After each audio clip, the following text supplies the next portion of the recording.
রাজধানীর নয়াপল্টনে আজ তারুণ্যের সমাবেশ করবে বিএনপির ৩ প্রধান অঙ্গ সংগঠন ছাত্রদল, যুবদল ও স্বেচ্ছাসেবক দল।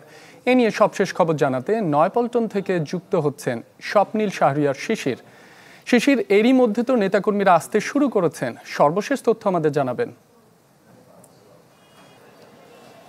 রাব্বি, তরুণদের রাজনৈতিক অধিকার প্রতিষ্ঠার এই সমাবেশ, যেটি স্বেচ্ছাসেবক দল, ছাত্রদল এবং যুবদলের উদ্যোগে করা হয়েছে, সেই সমাবেশটির কিন্তু আনুষ্ঠানিকভাবে দুপুর 2টোয় শুরু হওয়ার কথা। কিন্তু আমরা দেখতে পেয়েছি সকাল থেকেই এই 3টি সংগঠনের যারা নেতাকর্মীরা রয়েছেন তারা কিন্তু এই সমাবেশস্থলে আসতে শুরু করেছেন।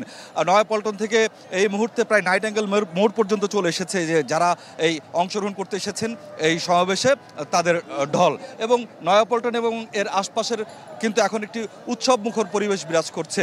মূলত ঢাকা, ময়মনসিংহ, সিলেট এবং ফরিদপুর বিভাগে এই 3টি অঙ্গ সংগঠনের যে নেতাকর্মীরা রয়েছেন তারাই কিন্তু এই আজকের এই সমাবেশে যোগ দিচ্ছেন। এবং এর পূর্বে যখন এই 3 সংগঠনের পক্ষ থেকে সংবাদ সম্মেলন করা হয়েছে তখন তারা বলেছেন প্রায় 15 লক্ষ লোকের সমাগম তারা আজকে এখানে ঘটাতে চান। এবং যারা এখানে এই সমাবেশে যোগ দিচ্ছেন তারা কিন্তু নানা রকম দলীয় স্লোগান নিয়ে এই সমাবেশস্থলের দিকে এগিয়ে যাচ্ছেন।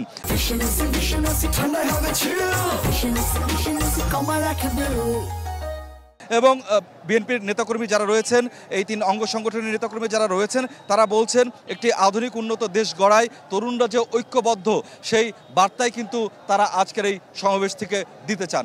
এবং তরুণদের যে সমস্ত আকাঙ্ক্ষা স্বপ্ন রয়েছে সেই আকাঙ্ক্ষা স্বপ্ন কিভাবে বাস্তবায়ন করবে বাংলাদেশ জাতীয়তাবাদী দল, সেই দিক নির্দেশনায় কিন্তু আজকে বিএনপির যে কেন্দ্রীয় নেতৃবৃন্দ রয়েছেন তারা কিন্তু এই সমাবেশস্থল থেকে ঘোষণা করবেন, সেরকমটি তারা কিন্তু জানিয়েছেন। এরই মধ্যে মূল যে মঞ্চ রয়েছে সেই মূল মঞ্চে বিএনপির কেন্দ্রীয় নেতারা অনেকেই আসতে শুরু করেছেন। এবং আমরা জানতে পেরেছি বিএনপির ভারপ্রাপ্ত চেয়ারম্যান তারেক রহমান তিনি প্রধান অতিথি হিসাবে ভার্চুয়ালি যুক্ত হয়ে এই সমাবেশে কিন্তু বক্তব্য রাখবেন। এবং এর পূর্বেই বিএনপির নেতাকর্মীরা বলেছেন বিএনপি যদি জনগণের ভোটে নির্বাচিত হয়ে ক্ষমতায় আসতে পারে তাহলে প্রথম কয়েক মাসের মধ্যেই তরুণদের জন্য কিন্তু ব্যাপক কর্মসংস্থানের সৃষ্টি করবে, এরকম ঘোষণাই কিন্তু দিয়েছেন।